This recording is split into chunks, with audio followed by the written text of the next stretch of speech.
આ છે હવા મહેલ ભાઈ ભાઈ. રાતે તો પણ એક નંબર સુંદર લાગે છે. સવારમાં તો કાંઈ લાગતું નહોતું. અને ધીસ ઇઝ ધી જલ મહેલ.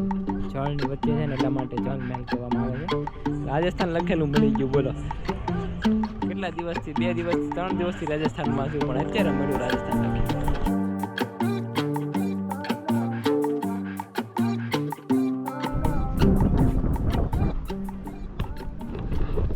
બપોરના 12:30 થયા છે અને અત્યારે હું જલ મહેલ પાસે આવેલો છું.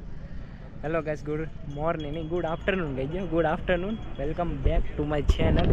અને જયપુરમાં જ છું અત્યારે. જયપુરમાં ફરવામાં બીજો વ્લોગ છે. આ પહેલો વ્લોગ આમેર ફોર્ટ ને બધા ફોર્ટ લીધા હતા, અને અત્યારે આ બીજો વ્લોગ છે.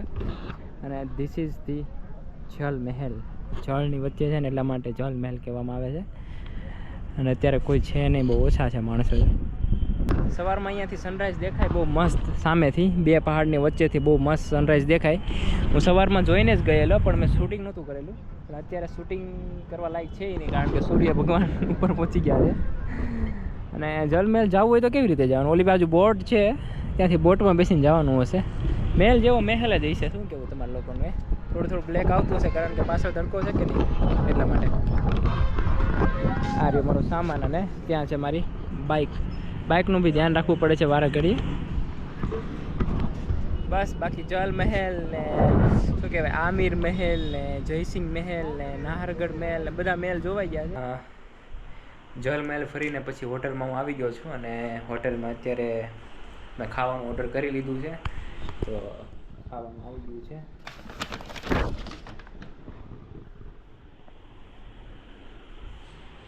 બરાબર. હું કાંઈ બહુ વધારે કાંઈ મંગાવવું નહીં. જ્યાં ગમે ત્યાં જાઉં ને તો અહીંયા થાળી જ ખાવ, મતલબ શાક રોટલી જ ખાવ.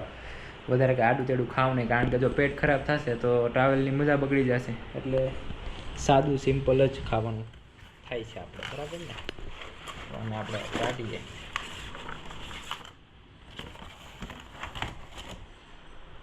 બરાબર છે ને? દાળ ભાત શાક રોટલી કાના રેસ્ટોરન્ટમાંથી જયપુરના મંગાવી લીધું છે. અને જયપુરમાં બહાર ખાવા જવાની મેં ટ્રાય કરી, પણ બહુ જ ટ્રાફિક હતી. મારી ગાડી મૂકવાની જગ્યા ક્યાંય નહીં, અને જે રેસ્ટોરન્ટવાળા હોય ને ગાડીનું કાંઈ જવાબદારી લે નહીં.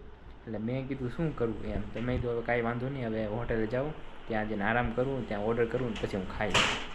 બરાબર છે. જયપુરમાં પાછો બહાર હું નીકળી ગયેલો છું, અને સિટી પેલેસ બી જોઈ લીધું છે, કારણ કે સિટી પેલેસમાં અંદર છે ને ફોટોગ્રાફી અલાઉડ નથી.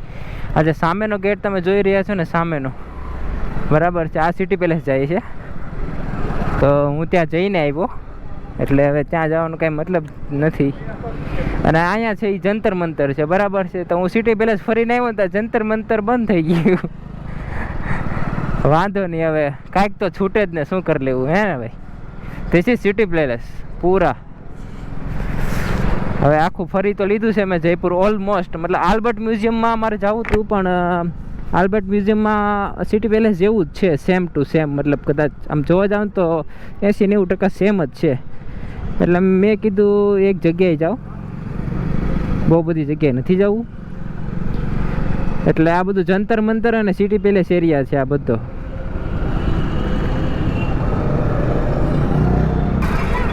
This is હવા મહેલ. This is, you know,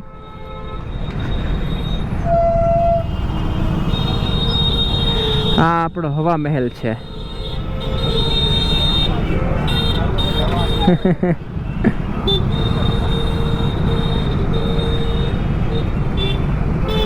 સાથે સાથે ટ્રાફિક છે, તમને થોડોક વ્યૂમાં ભંગ પડતો હોય છે ટ્રાફિકનો. પણ હમણાં હું થોડુંક છે ને ઓલું મારીને આવું, ટર્ન મારીને આવું ને તમને બતાવું મસ્ત જબરદસ્ત, હે ને? હા હા હા હા હા હા હા, ધીસ ઇઝ હવા મહેલ યાર. I like it.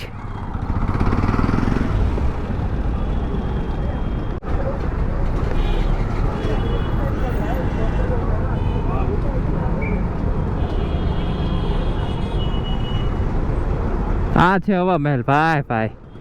રાતે તો પણ એક નંબર સુંદર લાગે છે. સવારમાં તો કાંઈ લાગતું નહોતું. પછી મને એમ થયું કે લાઈને જયપુરની નાઇટ લાઈફ જોઈએ એમ. હવા મહેલ જોયા પછી હું ત્યાંથી નીકળી ગયો છું, અને અત્યારે એરપોર્ટ રોડ ઉપર છું, જયપુરના એરપોર્ટ રોડ ઉપર. અને આ મોલમાં આપણે જવાનું છે, વર્લ્ડ ટ્રેડ પાર્ક. આ મોલ છે બહુ મોટો, તો અહીંયા જવું છે તો આપણે જઈએ હે ને. જોવા લાયક છે. અમારા ભાઈએ સજેસ્ટ કર્યું છે તો કંઈ કહીશે જ ને, કેમ નહીં? કાકા પાર્કિંગ કहाँ पर है? કાકા બી ગયા એમ કીધું ને, કાકા તો બી ગયા. બેઝમેન્ટ ક્યાં છે? લેફ્ટમાં.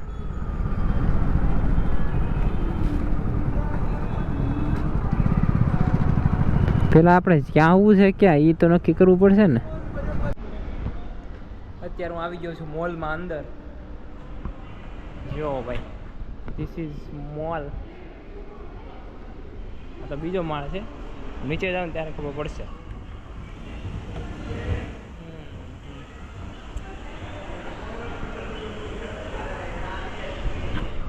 ચોથા માળે ગયો તો ત્યાં રેસ્ટોરન્ટ ને એવું બધું હતું. જોઈને આવતો રહ્યો ગેમ ઝોન ને બધું.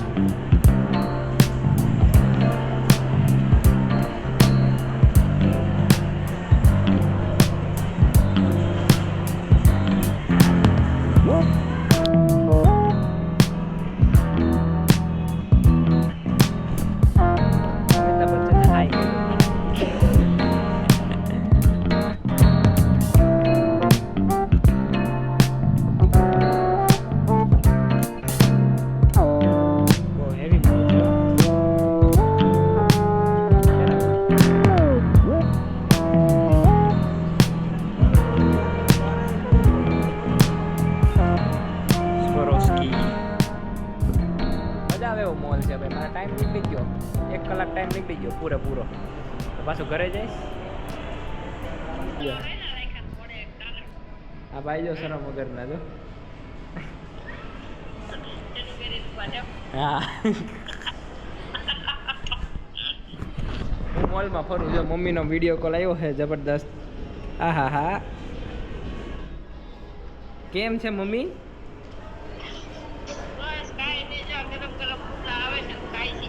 ગરમ ગરમ પુડલા આવે છે ને ખાય છે. કેમ અહીંયા અમે ખાવાનું હજી કઈ નક્કી છે નહીં, ગોતવું પડશે. હે હા, ક્યાંક જગ્યા મળશે ત્યાં જાહું, બાકી બેઠા.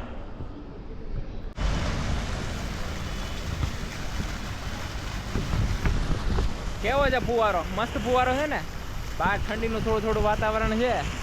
બાકી આ છે મોલ.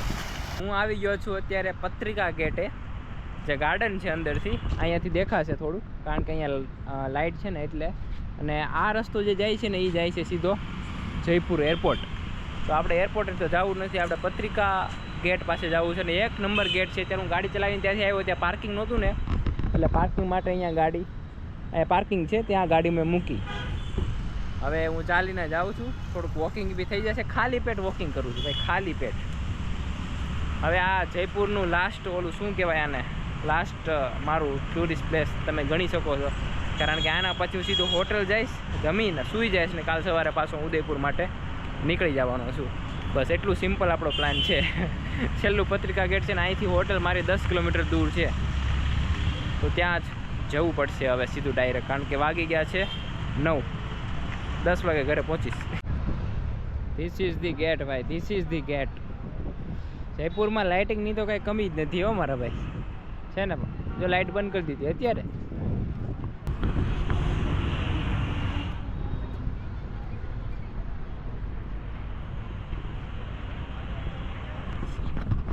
આ છે આપણો ભાઈ પત્રિકા ગેટ. અને અહીંયાથી જયપુરમાં એન્ટ્રી થાય, આ બધુંથી એક્ઝિટ થાય. હા હા હા, શું વ્યૂ છે યાર, 1 નંબર વ્યૂ છે. દિલ ખુશ થઈ ગયું મારું, દિલ ખુશ થઈ ગયું યાર પત્રિકા ગેટ જોઈને. ધીસ ઇઝ રાજસ્થાન ભાઈ, રાજસ્થાન કા પત્રિકા ગેટ. રાજસ્થાન લખેલું મળી ગયું, બોલો.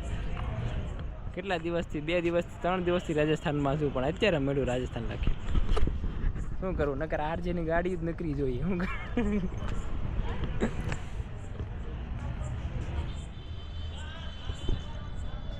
હા, તો ચાલો વિડીયોને આપણે અહીંયા સુધી રાખશું. મળીએ આપણે નવા વિડીયોમાં નવા બ્લોગ સાથે.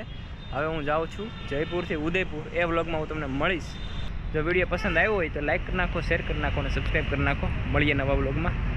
ત્યાં સુધી Tata, bye bye, C you સૂન. ઉભા રહ્યો.